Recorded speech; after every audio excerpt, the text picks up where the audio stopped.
गंगावती नाम के गांव में दो बहनें चंद्रिका और हरिता रहते हैं। उनकी माँ कनकम्मा को बहुत दिनों से तबीयत खराब थी। इसीलिए दोनों बहनें कुछ न कुछ काम करके आए हुए पैसों से माँ का इलाज करा के घर चलाते हैं। एक दिन उनकी माँ उदास होके बेटियों से ऐसे कहने लगी। मुझे माफ करो बेटे, अगर मेरी तबीयत ठीक रहती तो अब तक तुम दोनों की शादी करके ससुराल भेज देती, पर क्या करूं? ऐसे माँ कहने पर छोटी बेटी ऐसे जवाब देने लगी। क्या माँ, हम भी तेरे जैसे हो जाएं क्या? हमें अभी से शादी क्यों? हरिता, माँ से ऐसे बातें करते हैं क्या? नहीं तो और क्या दीदी, माँ को दो बेटियां पैदा होने पर पिताजी हमें छोड़ के चले गए। उसी वजह से ही माँ की तबीयत बिगड़ गई और अभी हमारी शादी के बारे में बोल रही है। हमारी माँ को देखकर क्या कोई लड़की शादी करेगी दीदी? मुझे तो शादी नहीं करना है, पतिवती कुछ नहीं चाहिए। मैं माँ की सेवा करके रह जाऊंगी। ऐसे मन में रही दुख बाहर कह देती है। इस प्रकार पिता छोड़ के चले जाने पर बचपन से ही माँ मेहनत करके पालन पोषण करके बड़े हुए दोनों बहनें मेहनत करके घर चलाते हैं। एक दिन दोनों बहनें ऐसे बातें करने लगे। बहन, हम ऐसे मेहनत करके कितने दिन काम करने पर भी कोई लाभ नहीं है रे। इसीलिए एक स्मॉल स्केल इंडस्ट्री शुरू करेंगे। हमारी माँ की तरह पति से धोखे खाए बहुत सारे औरतों को उपयोग होगा। आइडिया तो बहुत अच्छा है दीदी, पर अभी इंडस्ट्री रखना मतलब छोटी बात नहीं है ना। उसके लिए बहुत पैसे चाहिए। पैसों के बिना आइडिया बेकार है ना दीदी। ऐसे बहन कहती है। तब चंद्रिका ने, उसके बारे में मैं तो सोच ली बहन। मेरे पहचानत के एक बैंक मैनेजर हैं। परसों मैं उनसे मिलके सलाह पूछी। वो क्या बोले दीदी? क्या वो हमें लोन देंगे? वो क्या बोले ना, हम जैसे नए लोगों को लोन देने के लिए पहले हमें व्यापार करने की समर्थता बैंक को निरूपण करना है। मतलब पहले एक छोटे से व्यापार को सक्सेसफुली रन करने से उसे हमें व्यापार के अर्हत माना जाता है। इसीलिए हमें पहले एक सीजनल बिजनेस रख के दिखाना है। उसके बाद क्या करना है वो ही बोलेंगे। ऐसे दीदी कहती है। तब बहन हरिता ने, तो अब हम क्या करें दीदी? संक्रांति का त्योहार नजदीक आने वाला है ना, इसीलिए संक्रांति के समय पतंगों का बहुत डिमांड रहता है। हम पतंगे बनाकर बेचेंगे। तब बहन हरिता ने, सुपर आइडिया है दीदी, बहुत कम निवेश में हम अच्छा व्यापार कर सकते हैं। ऐसे सोचकर दो लाइट कलर पेपर रोल्स लाकर, बांस की लकड़ियां लाकर, छोटे छोटे लकड़ियों में काटकर दोनों बहनें पतंगे बनाना शुरू करते हैं। इस तरह दोनों बनाए पतंगों को भोगी के दिन बेचने लगे। बाहर बाजार से मिले रेट से 2 रुपए कम में अच्छे अच्छे पतंगे मिलने पर दोनों बहनों के पतंगों का व्यापार बहुत अच्छे से चलने लगा। उस दिन शाम तक ही उनके सारे पतंगे खत्म हो जाते हैं। तब चंद्रिका ऐसे कहने लगी, देखी, सबसे कम दाम में बेचने से हमारा बिजनेस कितना अच्छा हुआ है। हाँ दीदी, एक काम करते हैं, आज रात भर बैठ के और थोड़े पतंगे बनाएंगे। कल और परसों भी त्योहार है ना, बहुत पतंगे बेचेंगे। ऐसे सोचकर उस दिन रात को माँ को खाना रख के दोनों बहनें बैठ के पतंगे बनाने लगे।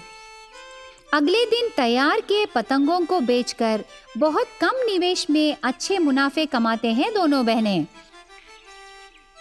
इसीलिए त्योहार होने के बाद बैंक मैनेजर से मिलके चंद्रिका घर आकर बहन से ऐसे कहने लगी, बहन, हमारे पतंगों का व्यापार बहुत वायरल हुआ रे।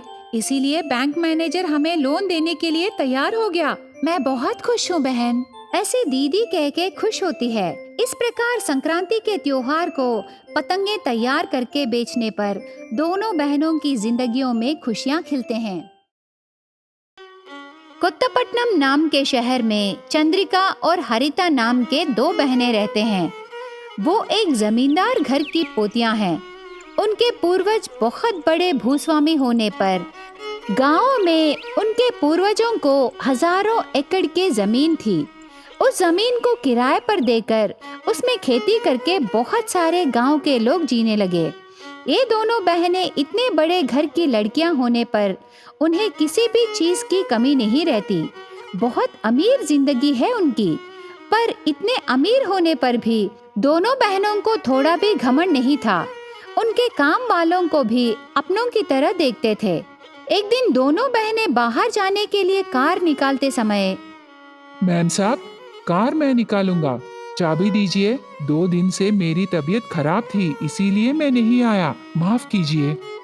तब चंद्रिका ऐसे कहने लगी, कोई बात नहीं भैया, अभी तो ठीक है कि नहीं? उसकी आंखें तो देखो दीदी, लगता है उसका हेल्थ अभी तक सेट नहीं हुआ। तुम्हारा हेल्थ सेट हुआ कि नहीं भैया? नहीं मालकिन, मैं ठीक हूँ। चाबी दीजिए, मैं आपको ड्रॉप करने के बाद कार में ही रहूंगा ना। नहीं भैया, और 2 दिन रेस्ट ले लो, पूरा कम होने के बाद काम पर आओ। क्यों दीदी? हाँ भैया, ये पैसे ले लो। ऐसे कह के उनके वॉलेट में से थोड़े पैसे निकाल कर देती है। इस प्रकार सबकी परेशानियां समझने का गुण उनको बचपन से ही रहता है।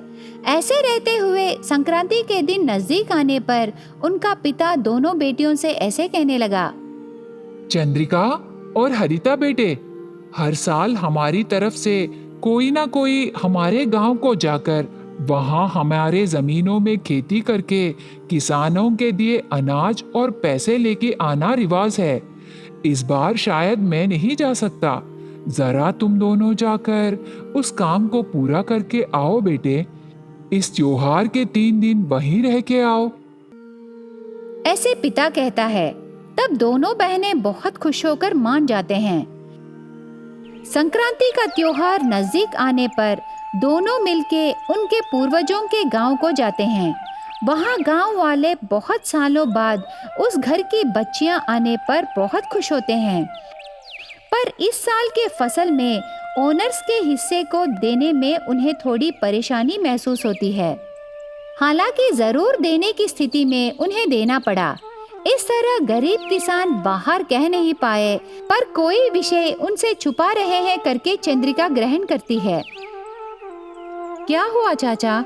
लगता है मन में कुछ संकोच कर रहे हो। बताइए ना, क्या बात है? ऐसे पूछने पर उनकी परेशानी छुपा नहीं सके और वो बुजुर्ग आदमी ऐसे कहने लगा, और कुछ नहीं बेटी, पिछले साल की तरह इस साल की फसल अच्छी नहीं हुई। इस फसल में हुई नुकसान को ओनर के हिसाब में कम करने को पूछना चाहते हैं, पर इस बार तुम्हारे पिताजी नहीं आए। इसी बात के हमें निराशा हो रही है। इस विषय के बारे में हम तुमसे कह नहीं सकते और मन में छुपा नहीं सकते और परेशान होने लगे बेटी। इस फसल के हिस्से में आपको कम देने पर भी आपको ज्यादा नुकसान नहीं होगा, पर हमें तो मुट्ठी भर अनाज ज्यादा आने पर भी दिन कट जाता है।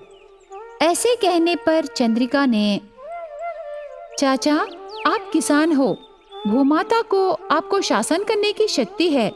आप मेहनत करके परेशान होने की जरूरत नहीं है।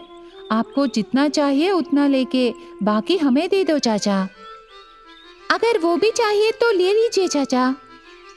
नहीं बेटी नहीं, संक्रांति को आई धान्य लक्ष्मी को मना नहीं करना चाहिए। थोड़ा सा तो लो। उसके बाद बाकी अनाज लेकर त्योहार के दिन पूरे गांव वालों के लिए ये दोनों बहनें खुद पकवाने बनाकर बांटते हैं। संक्रांति त्योहार के दिन हुए मुर्गियों का दाव देखकर उस गांव के बच्चों से खुशी से बिताते हैं। संक्रांति का त्योहार होने के बाद किसानों के दिए कपड़े लेकर इतने दिन संक्रांति के त्योहार को टीवी में देखते रहे, पर इस बार हमारे गांव में संक्रांति की खुशी खुद देखे। चाचा, हम हर साल संक्रांति के त्योहार को ऐसे ही मनाएंगे। अगले साल अच्छे से प्लान करेंगे चाचा। आप आ जाओ बेटी, संक्रांति त्योहार हम अच्छे से मनाएंगे। हम आपकी राह देखते रहेंगे बेटी। ऐसे कह के खुशी से विदाई देके भेजते हैं। इस प्रकार दोनों बहनें चंद्रिका और हरिता उनके गांव में संक्रांति के त्योहार को खुशी से मना के घर वापस आते हैं।